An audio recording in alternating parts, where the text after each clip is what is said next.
할렐루야. 우리 사랑하는 부평교회 모든 교우들을 주의 이름으로 축복합니다. 이 시간 우리 수요 예배 하나님 앞에 드리겠습니다. 우리 찬송가 542장 이 찬양을 찬양할 텐데요.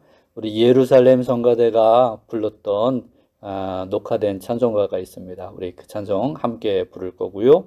1절, 2절, 간주 4절 그렇게 찬양하겠습니다. 542장입니다. 찬양합니다.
찬양 잘 하셨죠?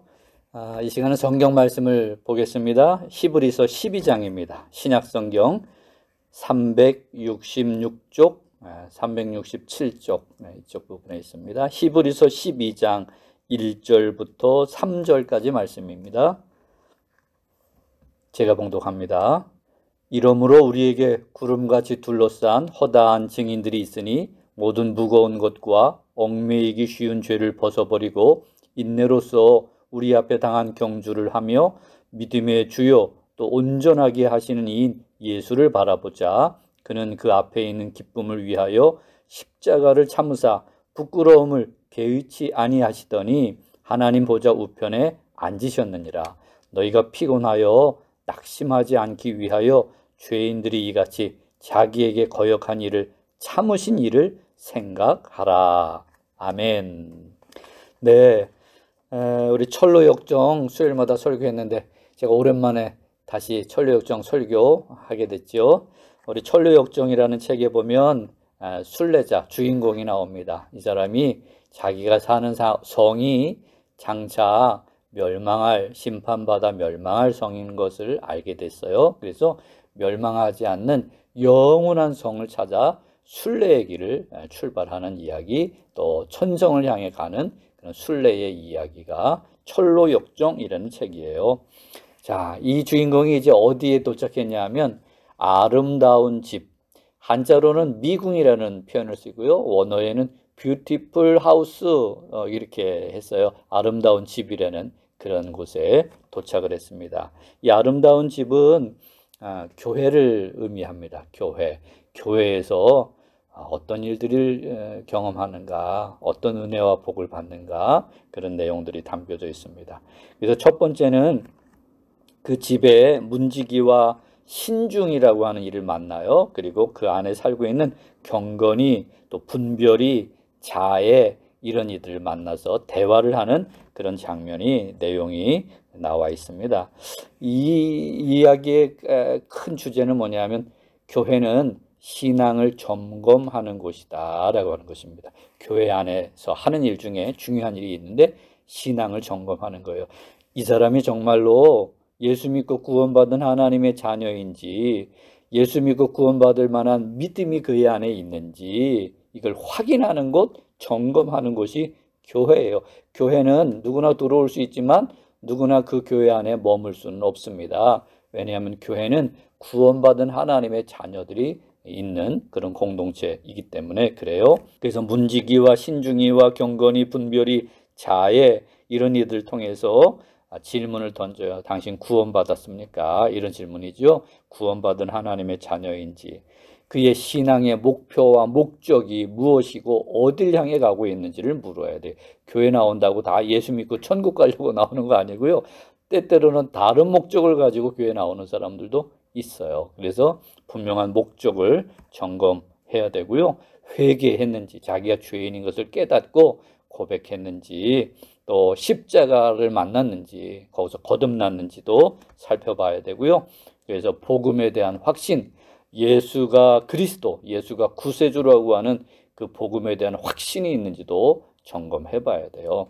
그리고 영혼을 구원하는 것에 대한 뜨거운 마음, 간절한 마음이 있는지, 이런 것들을 점검하는 이야기가 우리 앞에서 다루었던 이야기예요. 그래서 정말로 그가 예수 믿고 하나님의 자녀가 된 사람인지 거듭난 하나님 나라 백성인지를 점검하고요. 그리고 하나님의 자녀에게는 하나님 아버지 집에 거할 곳이 있음을 알게 하는 곳, 거기가 교회예요. 할렐루야죠, 여러분. 여러분들, 우리는 다 예수 믿고 하나님의 자녀가 된 사람들인 줄 믿습니다.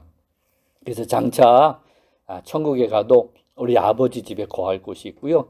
교회 안에 들어와도요, 여기가 우리 아버지 집이에요. 그래서 이 교회 안에 있을 때 마치 아버지 집에 있는 것처럼 편안한 마음, 내가 거할 곳이 있는 그런 편안한 마음을 가지고 우리가 교회 생활을 할 수 있어요. 자녀가 아직 아닌 분들은요, 교회 오기는 와도 불편해요. 그렇죠? 바로 이런 신앙의 점검을 하는 것이 교회의 첫 번째 목적이에요. 두 번째는 얼마 전에 특별 새벽 기도회를 했어요. 이 하나님의 집, 이 아름다운 집에 뭐가 있냐면 무기 창고가 있어요. 무기 창고. 거기서 무장하는 이야기가 천로역정에 나옵니다. 그래서 이제 지난번 특별 새벽 기도회 때 하나님의 전신갑주에 대해서 6번 설교했어요. 그렇죠? 기억하시죠? 바로 이 교회는 영적으로 무장하는 곳이 교회인 것을 우리는 알아야 됩니다. 교회는 영적 싸움, 이 세상에 사는 동안에 영적 싸움이 있는 것을 알아야 되고요. 그 영적 싸움을 대비해서 하나님의 전신갑주로 무장하는 곳이 교회예요. 6가지 무장 살펴봤었어요. 첫째는 진리의 허리띠, 기억나시죠? 두 번째는 의의 호심경, 세 번째는 평안의 복음의 신발, 그 다음에 믿음의 방패, 그 다음에 구원의 투구, 그리고 성령의 검, 하나님의 말씀이죠. 자, 단단히 무장하셔야 됩니다. 무장하지 않고 나갔다가는 마귀의 공격에 그냥 속수무책으로 당할 수밖에 없어요. 오늘 교회 안에서 하나님이 예비하신 전신갑주를 잘 갖춰 입는 교우들이 되기를 주의 이름으로 축원합니다. 이제 오늘 다시 세 번째인데요. 이 아름다운 집에서 이 주인공은 좋은 식사를 대접을 받습니다. 아주 기름진 음식과 맑은, 오래된 맑은 포도주를 대접받는 그런 이야기가 나와요. 식사를 대접받는 거죠. 아마 순례길을 걸어오면서 제대로 된 식사를 못했을 것 같아요. 근데 여기 와서 아주 제대로 된 식사를 하고 든든히 속을 채우는 그런 이야기가 나오고요. 그 다음에 잠을 잡니다. 침실로 안내를 받았어요. 거기에는 평화의 방, 이라는 편말이 붙어 있었어요. 그래서 거기 들어가서 얼마나 편안하게 잤는지 몰라요. 이제 순례길을 오면서 길에서도 자고 아주 제대로 잠다운 잠을 못 자서 피곤이 쌓였을 텐데 아주 푹 잠을 자는 그런 주인공의 이야기가 나와요. 그리고 이 아름다운 집에서 뭐가 있냐면 서재가 있어요. 서재는 책이나 이런 서류들을 보관하는 곳이죠. 그 서재에서 뭘 보냐면 예수님의 족보, 그리고 믿음의 선조들의 그런 이야기, 기록들을 보게 됩니다. 특별히 예수님이 싸우셨던 십자가 싸움, 그리고 승리, 이런 것들을 그 서재에서 듣게 되는 이야기가 나와요. 그리고 이제 병기고라고 표현하죠. 아까 전신갑주 이야기했지만 그 병기고, 저는 박물관이라고 표현하고 싶어요. 이 집에 박물관이 있습니다. 박물관은 오래된 옛날 물건들을 모아놓는 곳이 박물관이잖아요. 거기에 아주 특별한 물건들이 전시돼 있었어요. 예를 들면 모세의 지팡이, 또 다윗의 물매와 돌멩이들, 그리고 기드온의 항아리와 횃불과 나팔, 그리고 삼손의 나귀 턱뼈, 뭐 이런 것들이 전시되어 있는 그런 박물관 같은 방에 들어가서 옛날 믿음의 선배들이 이런 거 가지고 싸웠지, 이런 것도 보고 배우는 그런 장면이 철로역정에 나와 있습니다. 자, 한 가지씩 좀 더 살펴볼까요? 첫 번째로 식사를 잘 했어요. 그렇죠? 기름진 것과 오래된 맑은 포도주. 이것은 이사야서 25장 6절에 있는 말씀이에요. 장차 구세주가 오시면 연회, 잔치를 열어주실 거라는 거예요. 늘 천국은 잔치로 비유하고 있습니다. 성경이. 그래서 이사야서 25장 6절에 보면 연회를 하나님이 베푸시고 우리 주님이 베풀어 주시는데 기름진 것과 오래된 맑은 포도주를 줄 것이다. 그렇게 기록되어 있습니다. 이거 기름진 것과 맑은 포도주. 요새는 이게 기름진 거 먹으면 건강에 안 좋은데 옛날에는 그런 걸 잘 못 먹었던 것 같아요. 기름진 걸 먹어야 에너지가 이렇게 올라오잖아요. 그렇죠? 천국 잔치가 열립니다. 교회는 그런 곳이에요. 우리가 죽어서 천국에 가서도 천국 잔치를 맛보고 예수님 다시 오시는 날 천국 잔치를 맛보지만 미리 천국 잔치를 맛보는 곳이 어디냐면 그게 교회예요. 교회. 교회에서는 말씀으로 잔치를 하고요. 기도로 잔치해요. 기도를 통해서 성령의 충만함을 받아요. 그게 바로 오래된 맑은 포도주와 같은 것입니다. 그래서 교회에서 우리 생명의 말씀을 잘 먹어야 힘을 얻을 수 있습니다. 예수님은 나는 생명의 떡이다 그러셨죠? 그래서 교회는 떡을 줘야 돼요. 생명의 떡이신 예수님, 그리고 예수님의 말씀을 교회는 전해야 되고요. 또 교인들은 그 떡을 잘 받아 먹어야 됩니다.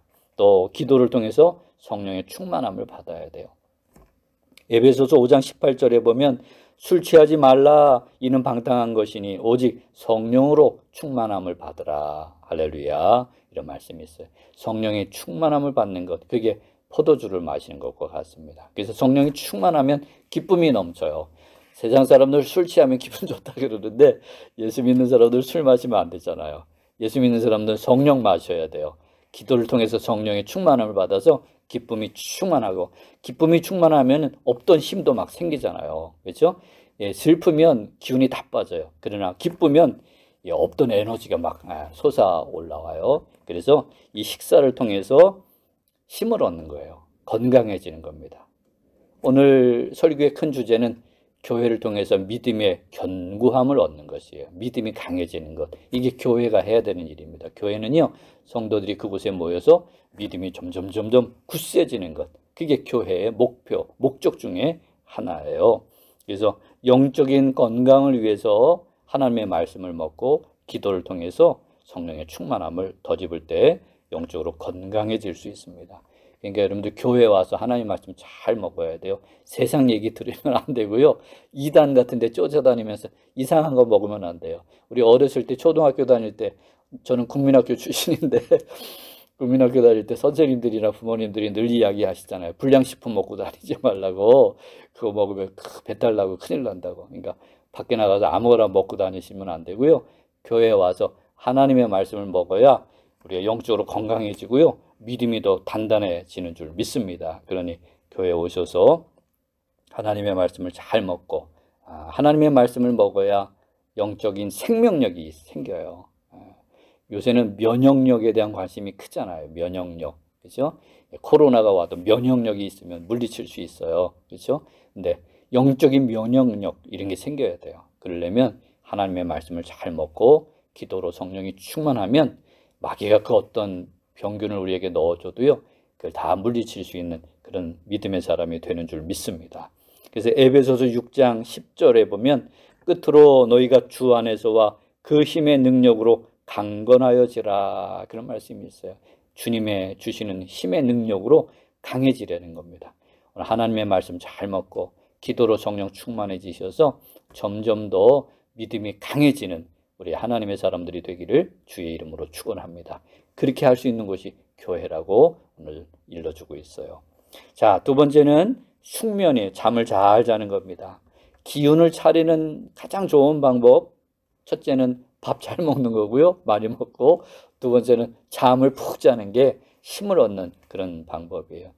우리 주일 낮에 엘리야 이야기 했잖아요. 엘리야 그 대단한 분도 지쳐 떨어질 때가 있었어요. 근데 하나님이 그를 계속 재우시죠.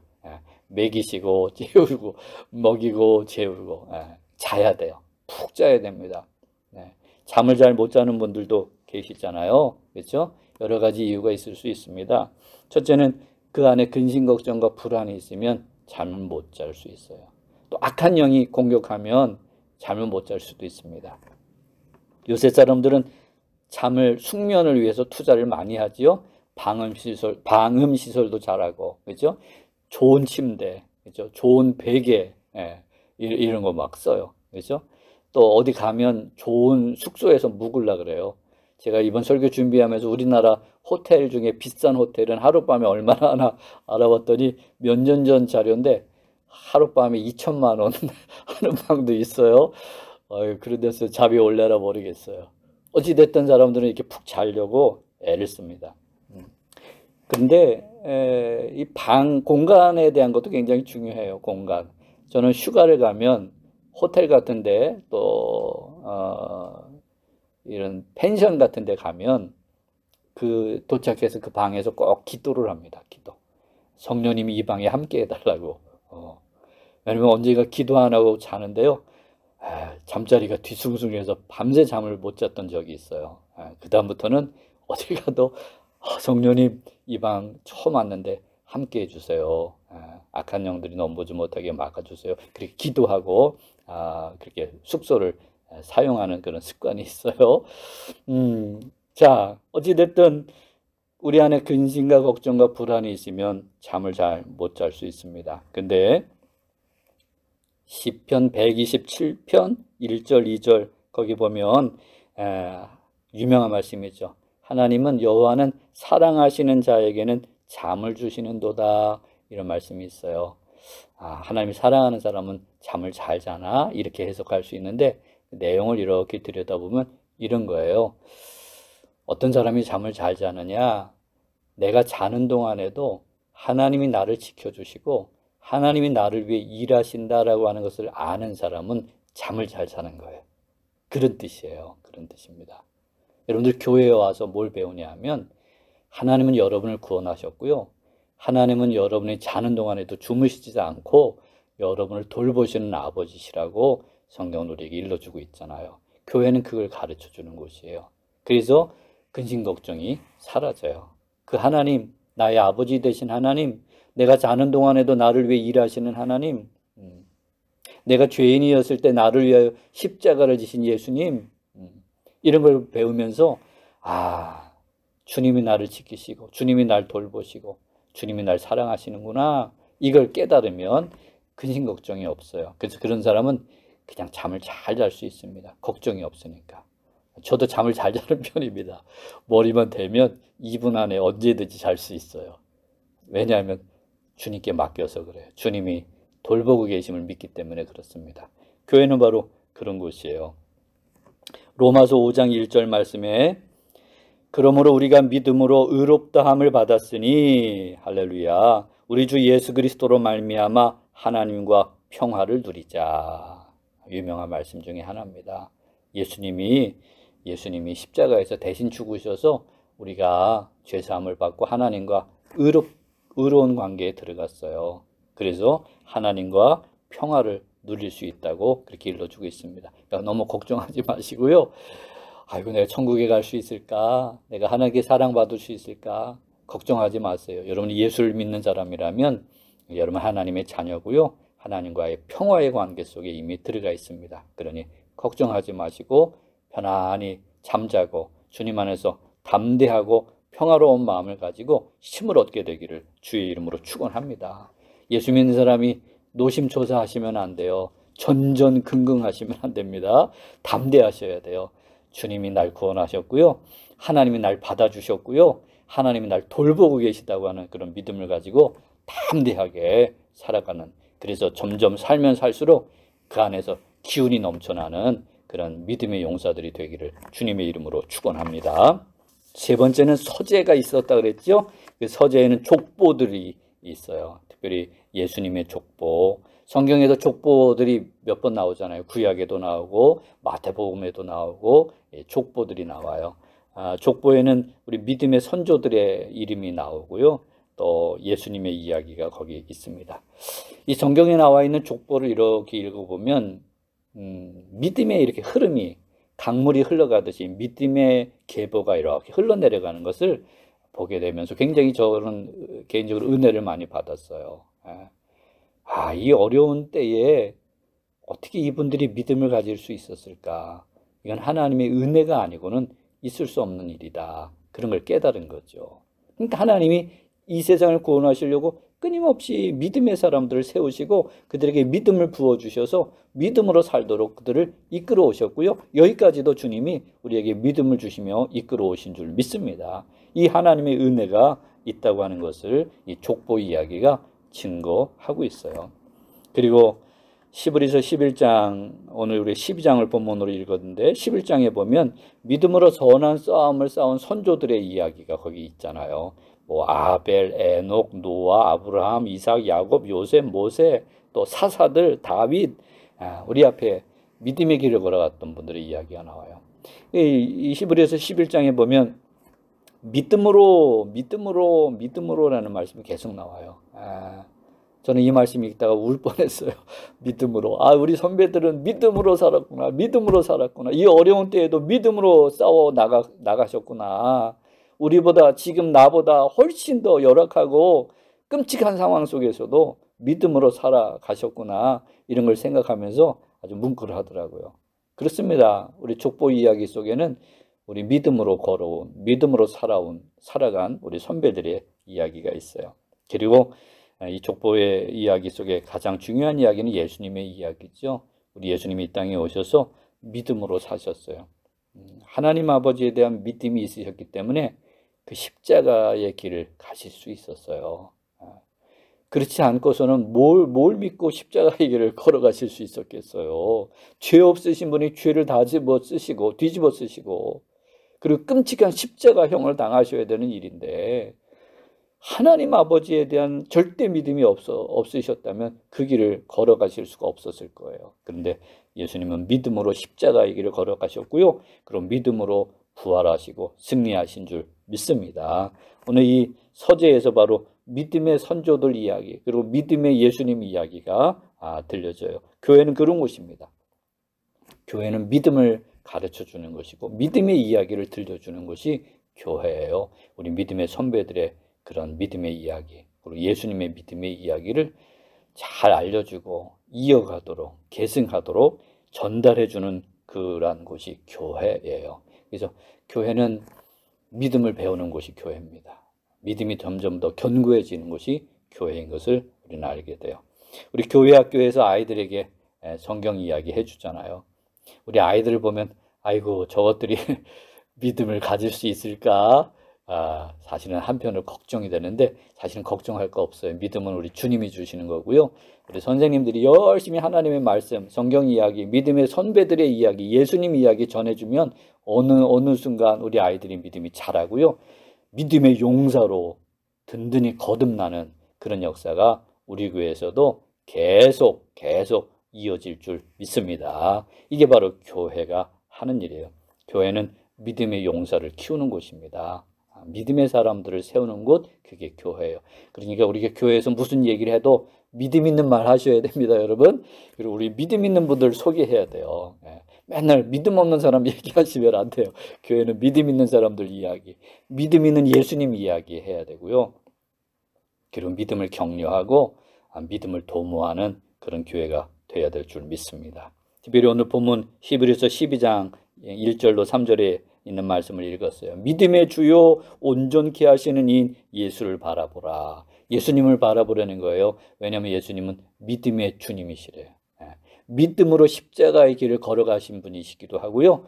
그리고 우리의 믿음을 도와주시는 분이에요. 그분은 지금도 하나님 보좌 우편에 앉으셔서 우리를 위해 기도해 주세요. 우리의 믿음이 자라도록 기도해 주시고요. 성령으로 우리와 함께 하셔서 우리의 믿음이 더 성숙해지도록 역사하시는 분이 예수 그리스도이신 줄 믿습니다. 그러니 믿음의 길을 걸어가신 그 어려운 십자가의 길을 오직 믿음으로 걸어가신 우리 예수님을 잊어서는 안 되고 그 예수님을 바라보셔야 돼요. 그리고 우리의 믿음을 더욱 견고하게 다지는 그런 믿음의 사람이 되어야 될 줄 믿습니다. 마지막으로 병기창고를 들어갔어요. 병기창고에서는 이제 완전 무장할 수 있는 그런 무장들도 있지만 오래된 물건들이 거기 있다 그랬어요. 예를 들면 모세의 지팡이, 뭐 다윗의 물맷돌, 또 기드온의 항아리, 횃불, 나팔 뭐 이런 거 있다 그랬어요. 그 중에 하나가 뭐냐면 삼손의 나귀 턱뼈라는 게 있어요. 뭐 성경 좀 읽어보신 분들은 아실지 모르겠어요. 사진을 한번 제가 준비했는데 사진 보세요. 좀 끔찍하지만 이렇게 생긴 게 나귀 턱뼈예요. 잘 보셨죠? 사사기 15장 14절에 보면 이런 말씀이 있어요. 여호와의 영이, 성령이죠, 삼손에게 갑자기 임하시니 밧줄을 끊고, 삼손이 밧줄에 묶여 있었어요. 근데 성령이 임하시니 그걸 썩은 새끼줄 끊듯이 끊어냈어요. 그리고는 나귀 턱뼈로 블레셋 사람 1,000명을 죽였다고, 그래서 큰 구원을 이루었다고 기록되어 있는 말씀이 있습니다. 우리가 아는 삼손이라는 분 아시죠? 사사예요. 어려운 시절에 하나님이 그를 통해서 이스라엘을 구원하는 일을 하셨었어요. 그때 블레셋을 통해서 이스라엘이 어려움을 당하던 시절인데 그가 나귀 턱뼈 하나 들고 1,000명을 죽이는 그런 아주 대단한 일을 했다고 사사기에 기록이 되어 있습니다. 김동호 목사님이라는 목사님이 짧은 칼럼에 그런 글을 쓰셨어요. 삼손은 하나님이고 나귀 턱뼈는 우리들이다, 그렇게 비유를 했더라고요. 그래서 이 1,000명을 죽인 이 대단한 승리의 주인공은 하나님이신 거예요. 사실은 하나님, 그렇죠? 그러나 나귀 턱뼈, 우리도 자랑할 게 있어요. 나귀 턱뼈도 뭐가 자랑할 게 있냐면 1,000명을 죽이는 동안에 부러지지 않은 걸 자랑할 수 있겠다, 그런 글을 썼더라고요. 저는 그 글을 이렇게 보면서 부러지지 않는 게 뭘까? 큰 믿음입니다. 하나님이 나를 사용할 수 있도록 내가 믿음으로 하나님께 단단히 붙어 있으면 하나님이 저와 여러분을 크고 위대하게 사용해 주실 줄 믿습니다. 그러나 우리의 믿음이 연약해져서 마치 뼈가 약해서 뚝 부러지면 더 이상 쓸 수가 없잖아요. 우리의 믿음이 연약해져서 하나님을 의지하지 못할 때에, 우리 주일 저녁에 홍신호 목사님이 믿음의 반대말은 계산이다, 그렇게 설교하더라고요. 그렇죠? 그냥 믿음을 잃어버리고 맨날 계산만 하다가 하나님께 쓰임받지 못하는 사람이 되면 안 돼요. 오늘 하나님께 쓰임받는 사람은 어떤 사람이냐? 믿음을 가진 사람인 줄 믿습니다. 단단한 믿음, 부러지지 않는 믿음, 견고한 믿음을 가진 사람들이 하나님께 쓰임받는 줄 믿습니다. 그러니 교회를 통해서 여러분들의 믿음이 더 견고해지기를 힘쓰는 지혜로운 성도들이 되기를 주의 이름으로 축원합니다. 요한일서 5장 4절에 보니까 무릇 하나님께로부터 난 자마다 세상을 이기느니라. 세상을 이기는 승리는 이것이니 우리의 믿음이니라. 이런 말씀이 있어요. 할렐루야죠. 믿음을 가지고 주님께 단단히 붙어 있으면 주님이 여러분을 통해서 세상을 이기는, 세상을 이기게 하시는 그런 놀라운 일을 이루실 줄 믿습니다. 나귀 턱뼈, 이 철로역정의 아름다운 집에 박물관에 나귀 턱뼈가 있다 그랬는데 제 개인적인 박물관에도 보물 같은 게 몇 개 있어요. 제 개인적으로. 그 중에 하나 오늘 소개하려고 그러는데요. 이런 카드예요. 카드. 잘 보이시나요? 좀 나중에 사진으로 확대된 걸 보여드릴 거고요. 이 카드는 30년쯤 된 카드예요. 지하실교회 처음 목회할 때 그때 뭘 했냐면 연초에 첫째 주에 올해의 성구 뽑기 그런 걸 했었어요. 그래서 제가 이런 카드를 만들었어요. 여기 이제 성구 카드를 이 안에 붙이고 예쁜 성경 엽서인데 코팅을 해가지고 주머니에 담아놨어요. 그래서 교인들이 하나씩 뽑는 거예요. 이걸 뽑아요. 근데 제가 그때 카드가 한 30-40개 정도 놓는데 다 다른 성구죠. 근데 2년 연속 똑같은 카드를 뽑았어요. 똑같은 성경 말씀을 뽑았어요. 뭔지 기대되시죠? 마가복음 11장 22절과 23절에 있는 말씀이에요. 거기에 이런 말씀이 있어요. 예수께서 그들에게 대답하여 이르시되 하나님을 믿으라, 하나님을 믿으라. 내가 진실로 너희에게 이르노니 누구든지 이 산더러 들리어 바다에 던져지라 하며 그 말하는 것이 이루어질 줄 믿고 마음에 의심하지 아니하면 그대로 되리라. 이런 말씀이에요. 이 말씀을 제가 2년 연속 뽑은 거예요. 그리고 깨달았어요. 왜냐하면 제가 믿음이 없었어요. 그래서 맨날 걱정하고 염려하고 근심했었거든요. 근데 하나님이 그 말씀 카드를 통해서, 이 말씀 카드를 통해서 또 하나님을 좀 믿어, 의심하지 말고 믿어. 그래서 그때 제가 깨닫고 회개하고 믿음을 제가 갖기로 결심을 했어요. 내가 하나님을 단단히 믿고 목회해야 되겠다. 그 하나님을 믿는 믿음으로 살려고 애썼죠. 그랬더니 하나님이 역사하셨어요. 그 지하실 교회가 점점 자라나도록 하나님이 역사하셨습니다. 여러분, 우리가 할 일은 믿는 거예요. 주님을 단단히 믿는 겁니다. 견고한 믿음으로 주님을 의지하는 거예요. 그리할 때 주님이 기뻐하시고요. 믿음이 없이는 하나님을 기쁘시게 할 수 없다 그랬잖아요. 그때 주님이 믿음을 보시고 우리를 통해서 큰 역사를 이루어 주실 줄 믿습니다. 코로나 시대입니다. 어떻게 보면 위기일 수 있어요. 특별히 믿음이 약해질 수 있습니다. 우리 교회에 모여서 함께 기도하고 함께 교제하고 또 말씀 나누고 서로 격려하고 그러면서 믿음이 점점 견고해지는 건데 모이질 못하니까 자칫 잘못하면 여러분 믿음이 약해질 수 있어요. 여러분 믿음이 약해져서는 쓰임받지도 못하고요. 세상을 이기지도 못합니다. 그러니 이럴 때 더 우리가 믿음을 세우는 일에 지혜를 모아야 되고요. 마음을 모아야 돼요. 교회 나오지 못하지만 여러분 영상 예배 소홀히 하지 않기를 부탁을 드립니다. 열심히 영상으로 예배 드리시고요. 또 개인적으로 집에서 기도하는 시간, 말씀 읽는 시간, 큐티하는 시간, 가족들이 모여서 이런 기회에 한번 가정 예배 드리는 거 이런 걸 열심히 하셔야 돼요. 그리고 어려운 이웃들을 위해서 기도하는 시간, 그리고 자신의 영성을 위해서 하나님 앞에 개인적으로 엎드려 기도하는 시간. 요새는 집에 방들 여러 개 있는 집들 많잖아요. 조용한 방 하나 이럴 때 이렇게 정리해가지고 거기 들어가서 엎드려서 하나님께 간절히 기도하는 그런 신앙생활을 할 수 있기를 주의 이름으로 축원합니다. 오늘 히브리서 12장 2절에 믿음의 주요 온전케 하시는 주님을 바라보라, 예수님을 바라봐라, 그렇게 말씀하고 있습니다. 우리 예수님이 믿음의 주님이세요. 믿음으로 십자가 일을 가셨습니다. 우리가 그 뒤를 잘 따라가야 될 줄 믿습니다. 교회 열심히 다니셔서 더 견고한 믿음을 가지고 세상을 이기는 우리 모든 교우들 되기를 주의 이름으로 축원합니다. 마가복음 9장 23절 읽어드릴게요. 예수께서 이르시되 할 수 있거든이 무슨 말이냐? 믿는 자에게는 능히 하지 못할 일이 없느니라. 할렐루야. 이 믿음 가지고 큰 역사를 맛보는 우리 믿음의 용사들 되는 우리 교우들이 다 되기를 주의 이름으로 축원합니다. 기도하겠습니다.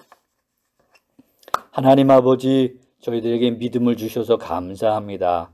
이 믿음이 점점 깊어지게 도와주시고 견고해지게 하여 주옵소서. 특별히 저희들에게 주님의 몸된 교회 허락해 주셔서 감사합니다. 아름다운 집, 아버지의 집, 신앙의 공동체를 허락해 주셔서 고맙고 감사합니다. 우리 사랑하는 부평교회 교인들이 교회에 열심히 모여서 서로의 믿음을 격려하고 또 예수님을 배우고 바라보는 가운데 믿음이 점점 깊어지는 교회가 되게 해 주시옵소서. 우리 교회를 통해서 이 시대에 믿음의 용사들이 배출되는 역사가 있게 해 주옵소서. 또 다음 세대에 우리 자라나는 우리 자녀들도 이 교회를 통해서 믿음을 이어받게 도와주시고 큰 믿음의 사람들이 세워질 수 있도록 역사해 주옵소서. 코로나 시대에 저희들의 믿음이 약해지지 않도록 하나님 도와주시옵소서. 날로 주님과 더 깊이 만나는 시간 갖게 하시고 또 믿음이 더 새로워지고 또 견고해지는 그런 역사가 있게 해 주옵소서. 예수 그리스도의 이름으로 기도합니다. 아멘. 광고 잠깐 드릴게요. 우리 코로나로 인해서 우리 교회에 모이지 못하고 있습니다. 우리 집에서 또 있는 곳에서 여러분들 영상으로 예배드리고 계시는데 영상으로 예배드리는 시간 잘 지켜주시고요. 또 영상으로 예배드리지만 하나님 앞에서 예배드리는 것이니까 늘 경건한 마음으로 그렇게 예배에 임해 주시기를 부탁을 드립니다. 코로나가 확산이 많이 돼서 굉장히 어려워요. 여러분들 기도 많이 해주시고요. 또 여러분 개인적으로도 예방수칙 잘 지켜주시고 자기를 보호하는 일에도 책임감 있게 그렇게 행동해 주시는 우리 교우들이 되길 바랍니다. 그것이 자기를 보호하는 일뿐만 아니라 이웃을 보호하는 그런 일이기도 해요. 우리 이런 시대일수록 우리 예수 믿는 사람들이 책임 있게 그렇게 또 지혜롭게 행동해 주시기를 부탁을 드립니다. 여러분들 어려운 시절이지만 우리 교회에서 만날 때까지 늘 건강하시고 또 성령 충만하기를 늘 기도하고 또 응원합니다. 여러분들 축복합니다. 축도함으로 예배를 마치겠습니다. 이제는 우리 구주 예수 그리스도의 은혜와 아버지 하나님의 지극한 사랑과 우리로 하여금 믿음의 주님 되신 예수님을 바라보며 살게 하시는 성령님의 감화 감동이 우리 사랑하는 교우들과 저들의 가정과